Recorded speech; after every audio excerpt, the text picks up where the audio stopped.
নমস্কার বন্ধুরা, বলুন আপনারা কে কেমন আছেন। আশা করি ঈশ্বরের কৃপায় আপনারা প্রত্যেকেই ভালো আছেন এবং অবশ্যই ভালো থাকবেন। তো বন্ধুরা, আজকে আপনাদের কাছে যে ভিডিওটা নিয়ে আসব সেটা বড় করুণ কাহিনী। সেটা হচ্ছে কি, আমাদের রাজপথ থেকে তিলোত্তমা কলকাতা থেকে ট্রাম উঠে গেল। 3-4 দিন আগেই মাননীয় পরিবহন মন্ত্রী ঘোষণা করেছেন যে এই গতিশীল শহরে ট্রাম বড় বেমানান, আর ট্রাম চলছে না, ট্রাম চালানো সম্ভব হচ্ছে না। তো যাই হোক, সেই ট্রাম নিয়েই কিছু কথা, আর সেই ট্রামকেই নিয়েই আমার কিছু স্মৃতিচারণ। মানে আমার এই ছোট্ট ভিডিও, খুবই 7-8 মিনিটের হয়তো ভিডিওটা হবে। তো দেখা যাক। অবশ্যই ট্রাম নিয়ে আরেকটা কথা আপনাদের বলি, এই ট্রাম নিয়ে অলরেডি হাইকোর্টে কেসও চলছে।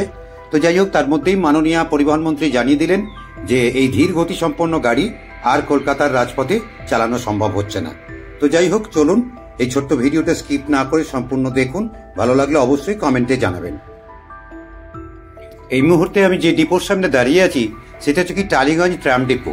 আমার এই ভিডিওটা যখনকার তখনও টিম করে দু একটা রুট চলছে অলরেডি। আমি এই টালিগঞ্জ থেকে বালিগঞ্জ একটু জার্নিও আপনাদের কাছে তুলে ধরবো।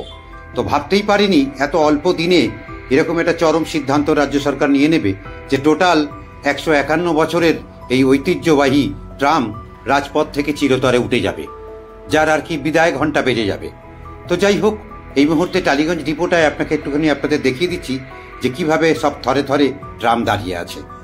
দেখুন, আমি যতটা সম্ভব আমার পক্ষে, তখনও পর্যন্ত একটা বোর্ড ঝুলছে টালিগঞ্জ টু বালিগঞ্জ। যাই হোক, এই সেই ট্রাম, এটা আর কি বিগত বেশ কয়েকটা দিন আগে, তারপরেই এই চরম সিদ্ধান্ত। আমি আপনাদের একটু টালিগঞ্জ এই ডিপোটা দেখাচ্ছি আর কি। থরে থরে সব পরিত্যক্ত ট্রাম পড়ে রয়েছে। অ্যাকচুয়ালি না চলতে চলতে যেটা হয় আর কি, সেটাই একটু তুলে ধরার চেষ্টা করছি। তো যাই হোক, আমরা এত কিছু করে, এত আন্দোলন, এত সংগ্রাম করেও আর এই ট্রামকে, এই 151 বছরের ঐতিহ্যশালী বাহনকে আর ধরে রাখতে পারলাম না। আমি এই মুহূর্তে দক্ষিণ কলকাতার কোনো এক ডিপোর আপনাদের ছবি দেখাচ্ছি এবং সেখানকারই একটা টালিগঞ্জ থেকে বালিগঞ্জ পর্যন্ত একটা ছোট্ট জার্নিও আপনাদের কাছে তুলে ধরবো।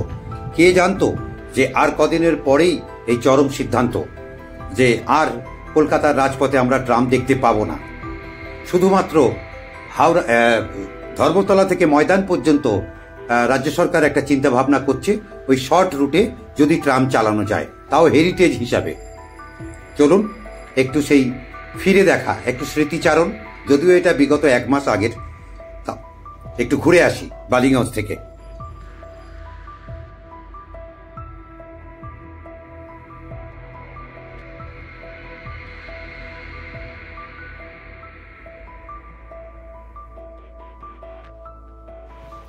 এই মুহূর্তে আমরা চলেছি টালিগঞ্জ ব্রিজের সামনেই টালিগঞ্জ ব্রিজ আসছে এবং রাস্তার একটা সাইড দিয়ে, জানি না, কখনো কখনো এই ট্রামকে নিয়েই প্রশ্ন উঠেছে যে ট্রামের জন্য নাকি দুর্ঘটনা বাড়ে। ট্রাম থেকে নেবে যাত্রীগণ নাকি তারা ঠিকভাবে রাস্তা পার হতে পারে না। নানান সময়ে নানান রকম দিক থেকে ট্রামের জন্য একটা অসুবিধে সৃষ্টি করা হয়েছে, যে ট্রামের জন্য এই অসুবিধে, ট্রামের জন্য সেই অসুবিধে। কিন্তু দেখুন, একটা রাস্তার ধার দিয়ে ধীর গতি সম্পন্ন একটা ট্রাম চলেছে টালিগঞ্জ ব্রিজের তলা দিয়ে। হ্যাঁ, তো জানি না, যাই হোক, সবটাই আমাদের কাছে এবার স্মৃতি হয়ে থাকবে।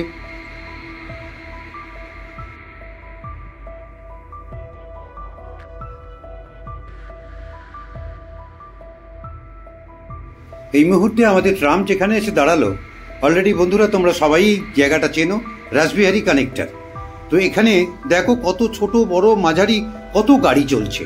এর মধ্যে এমন অনেক গাড়ি আছে যারা পলিউশনও ছড়াচ্ছে, অথচ ট্রাম পরিবেশ বান্ধব গাড়ি, পলিউশন ফ্রি।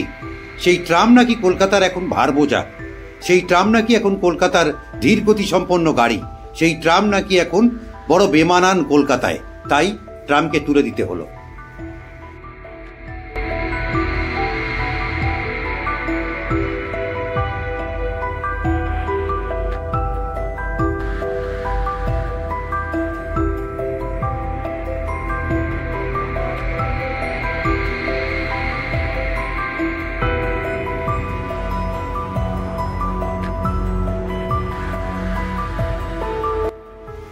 ট্রামের যাত্রা শুরু হয়েছিল ঘোড়ায় টানা ট্রাম দিয়ে। সালটা ছিল 1871 সাল। কালের বিবর্তনে এখন ট্রাম ইলেকট্রিকেই চলে।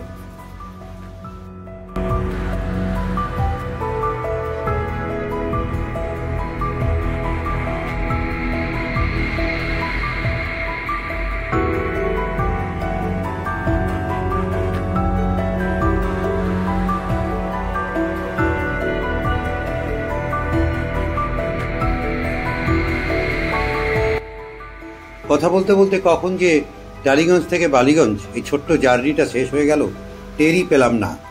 তো ভিডিওটা শেষ করার আগে কবি জীবনানন্দ দাশের কয়েকটা লাইন আপনাদের কাছে তুলে ধরার চেষ্টা করেছি।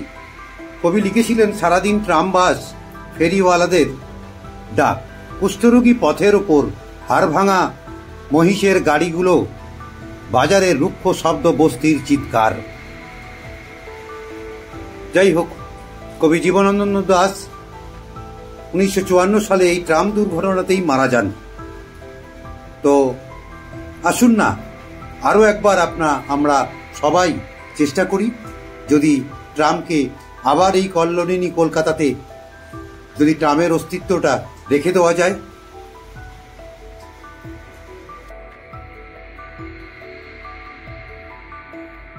ভিডিওটা যদি ভালো লাগে বন্ধুরা একটুখানি কমেন্টে জানাবেন।